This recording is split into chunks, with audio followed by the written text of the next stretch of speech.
La parole est à monsieur Aurélien Taché pour le groupe écologiste. Merci Madame la Présidente. Chers collègues, ma question s'adressera aussi à Madame la Ministre des Affaires étrangères. Alors qu'Ousmane Sonko, principal opposant au président Macky Sall au Sénégal, vient d'être condamné à 2 ans de prison dans des conditions extrêmement troubles et risque ainsi de ne pas pouvoir participer aux élections présidentielles l'année prochaine, la situation est là-bas explosive. Et Madame la Ministre, permettez-moi de vous dire que la réponse de la France n'est pas à la hauteur. Pas à la hauteur parce que les affrontements entre la police et les manifestants ont déjà fait au moins 16 morts. On ne compte plus les arrestations arbitraires, les coupures de messagerie, des réseaux sociaux et même par intermittence de l'ensemble d'Internet depuis dimanche. L'université Cheikh Anta Diop de Dakar, la plus grande du pays, a été fermée jusqu'à nouvel ordre. Et on évoque désormais la présence de nervis aux côtés de la police, des informations qui vont dans le sens des dizaines de vidéos que je reçois depuis plusieurs jours. Je me suis en effet rendu au Sénégal le mois dernier et j'ai eu l'occasion, pendant les 5 jours que j'ai passés sur place, de rencontrer de nombreux opposants, ONG ou représentants de la jeunesse qui, tous, m'ont dit la même chose.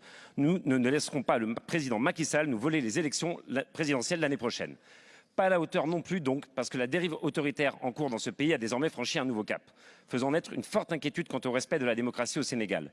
L'affaire Sonko n'est d'ailleurs pas la seule qui a conduit à mettre des opposants de l'actuel président hors jeu. Karim Wade ou Khalifa Sall, par exemple, ont connu le même sort. Donc sans remettre en cause la justice sénégalaise, de réelles questions se posent quant à son instrumentalisation par le pouvoir en place.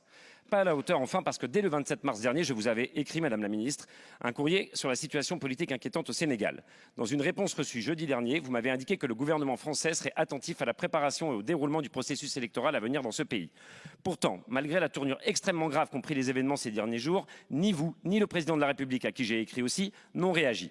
Ce silence ne peut que renforcer un sentiment anti-français jusqu'ici très largement contenu dans ce pays, alors que nous avons déjà été chassés du Mali ou du Burkina Faso. Cette parole, Madame la Ministre, est pourtant très attendue des Sénégalais. Alors ma question est simple. La France va-t-elle se murer dans un silence coupable sur ce qui se passe à Dakar et se prépare-t-elle à reconnaître un 3e mandat du président Macky Sall, pourtant interdit par la Constitution sénégalaise? Free Sénégal. Merci beaucoup.